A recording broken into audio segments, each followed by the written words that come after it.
ఉద్ధవగీత episode 4 కర్మ యొక్క స్వభావము సాధకుడి యొక్క కర్తవ్యాన్ని శ్రీకృష్ణుడు వివరంగా చెప్పినది విన్న ఉద్ధవుడు ఈ విధంగా అడుగుతాడు. ప్రభు, ఈ జగత్తులో అన్ని ప్రకృతి గుణాల ప్రభావంతోనే జరుగుతున్నాయని నేను అవగతిస్తున్నాను.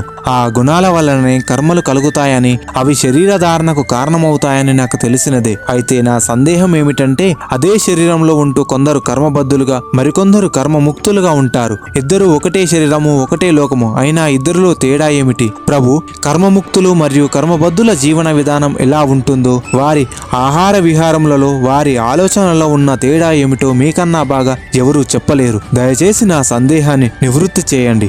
అప్పుడు శ్రీకృష్ణుడు ఉద్ధవునితో ఇలా అంటాడు.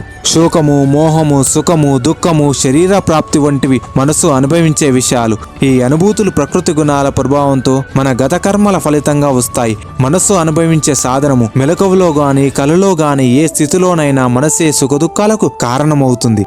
మనం మెలకువలో ఉన్నప్పుడు కలలో జరిగే సంఘటనలు మాయగా అనిపిస్తాయి కదా, అలాగే నిద్రలో ఉన్నప్పుడు మెలకువలో జరిగిన విషయాలు గుర్తుకు రావు, వాటికి విలువ అనిపించదు. ఇలా కలలోనూ మెలకువలోనూ అనుభూతులు మారినా అనుభవించే జీవుడు మాత్రం ఒక్కడే. ఈ సుఖదుఖాది అనుభూతులన్నీ పరమాత్మచే నిర్మితమైన మాయా ప్రభావం వల్లే కలుగుతున్నవి. అవి నిజమైనవి కావు, శాశ్వతమైనవి కావు. ఈ సత్యం తెలుసుకోవడమే నిజమైన విద్య. ఇది గ్రహించకపోవడమే అవిద్య, అనగా అజ్ఞానం.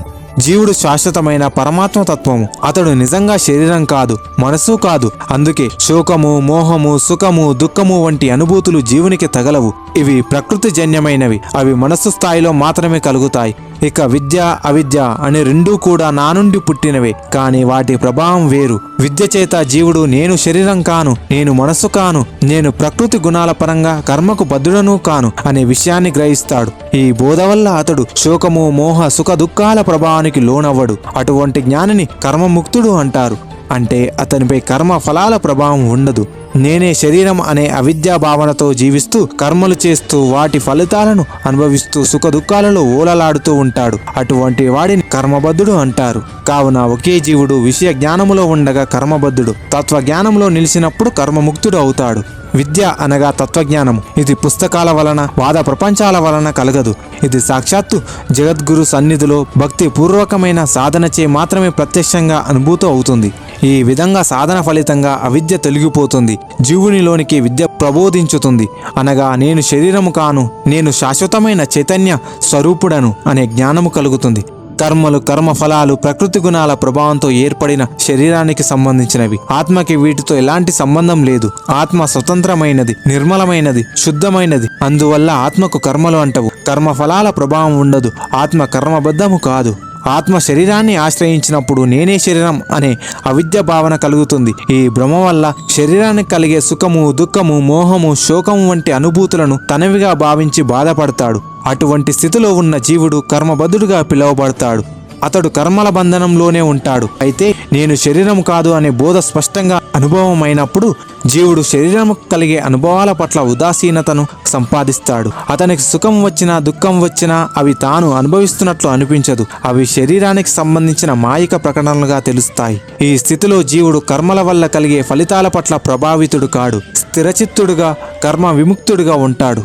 పరస్పర విరుద్ధమైన సుఖము, దుఃఖము అవి ఒకటే శరీరంలో కలుగుతాయేంటి అని అనిపించినా అది శరీర ధర్మమే. అలాగే ఒకే శరీరంలోని జీవుడు కర్మబద్ధుడుగా గాని కర్మ విముక్తుడిగా గాని ఉండగలడు. అది అవిద్య, విద్యాస్థితుల మీద ఆధారపడి ఉంటుంది.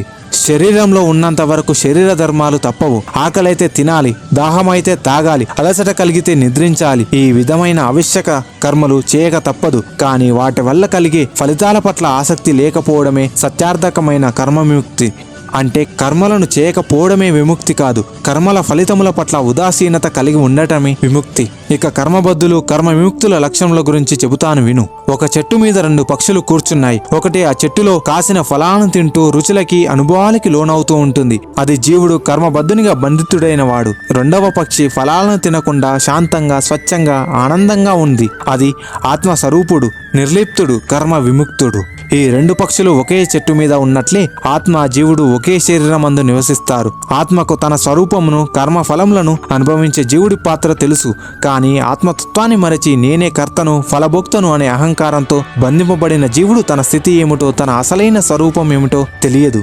ఈ రెండు పక్షులు ఒకే చెట్టు మీద ఉన్నట్లే ఆత్మ జీవుడు ఒకే శరీరమందు నివసిస్తారు. ఆత్మకు తన స్వరూపమును, కర్మ ఫలములను అనుభవించే జీవుడి పాత్ర తెలుసు. కానీ ఆ ఆత్మతత్వాన్ని మరచి నేనే కర్తను, ఫలభోక్తను అనే అహంకారంతో బంధింపబడిన జీవుడు తన స్థితి ఏమిటో, తన అసలైన స్వరూపం ఏమిటో తెలియదు.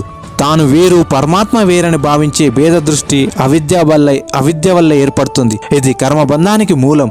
కానీ తాను శరీరం కాదని, తాను పరమాత్మ స్వరూపమైన ఆత్మని అన్న జ్ఞానాన్ని పొందినవాడు నిజమైన నిత్యముక్తుడు. భేదభావము నశించిన జ్ఞాని శరీరమందు ఉన్నను లేనివాడే.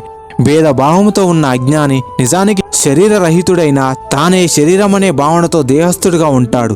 ప్రకృతి గుణములచే ప్రభావితమైన ఇంద్రియ గుణములచే కర్మలు చేయబడుతూ ఆ కర్మల ఫలములను తిరిగి ఇంద్రియములచే గ్రహింపబడుతున్నట్లు తెలుసుకున్న జ్ఞాని ఆ కర్మలకు తను కర్తనని ఎప్పుడూ అనుకోడు. అందుకని కర్మబద్ధుడు కాడు.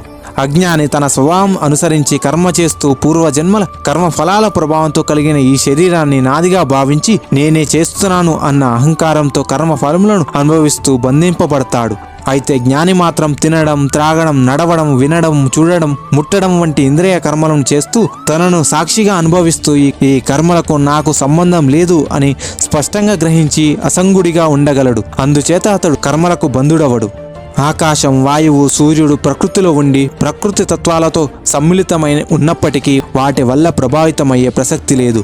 వాటి సహవాసముండినా అవి నిష్కలుషమైనవే. అలాగే బుద్ధిమంతుడు కూడా భౌతిక ప్రపంచంలో జీవించుచు ప్రకృతి గుణాల ప్రభావానికి లోను కాకుండా స్వప్నము నుండి మేల్కొన్న వానిలా విరక్తుడై ఉంటాడు.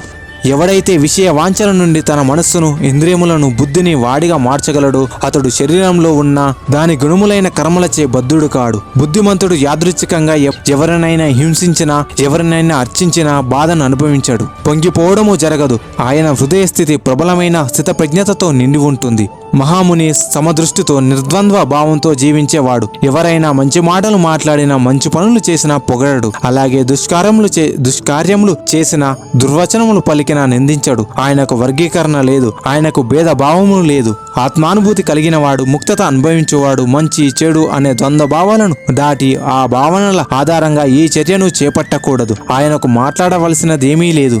తర్కించవలసిన అవసరమూ లేదు. కేవలం దేహ రక్షణకు అవసరమైనంత మాత్రాన కార్యములు చేస్తూ బాహ్యమునందు మునిగిపోక ముక్త జీవుడిగా, ఆత్మానంద స్వరూపుడిగా జీవించవలను. పరమాత్మ తత్వాన్ని నేరుగా అనుభవించని వాడు వేద విద్యలో ప్రావీణ్యమై ఉన్నవాడైనా గొడ్డుటావు కలిగిన వాడితో సమానుడు. అటువంటి వేద విజ్ఞానము, ఆత్మానుభూతి లేకపోతే అంతా నిష్ప్రయోజకమే. నా గురించిన జ్ఞానం లేనివాడు పాలివ్వని ఆవుతో పాటు పతివ్రతా స్వరూపము కాని భార్యను కలిగి పరాధీనమైన శరీరంతో ఉండి అపాత్రాదానాన్ని చేసిన వానిలా అజ్ఞానము నుండే దుఃఖ పరంపరను అనుభవిస్తాడు.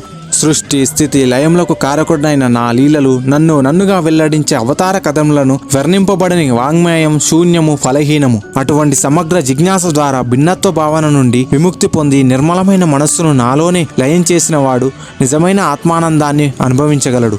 ఓ ఉద్ధవ, ఒకవేళ నీ మనస్సును స్థిరంగా బ్రహ్మతత్వంలో నిలుపుకోలేకపోతే అన్ని కర్మలను ఫలాపేక్ష లేకుండా చేసి నన్నే ఆధారంగా చేసుకొని ఆచరించు. ఆ పనులను నాతో సంబంధించి నాకే సమర్పణగా భావిస్తూ నిర్వహించు. ఇది నిన్ను మాయాబంధం నుండి విడిపిస్తుంది. శ్రద్ధతో నా కథలను వింటూ, పాటిస్తూ, గమనిస్తూ, ఆ లీలలను అభినయిస్తూ తన ధర్మం, అర్థ కామములను నా కోసమే ఆచరించే భక్తుడు నన్ను ఆశ్రయించిన వాడైతే అతడు నిశ్చలమైన ప్రేమ భక్తిని నాయందు పొందుతాడు. ఆ భక్తి శాశ్వతమైనది, స్వచ్ఛమైనది. నా సాన్నిధ్యం వలన కలిగే సత్సంగము లేదా నా భక్తుల సన్నిధిలో ఉండటం వల్ల కలిగే సన్యతో ఎవరైనా నన్ను అర్చిస్తే వారికి తప్పకుండా నా పరమ పదము లభిస్తుంది అని ఉద్ధవునితో ఈ విధంగా వివరించాడు.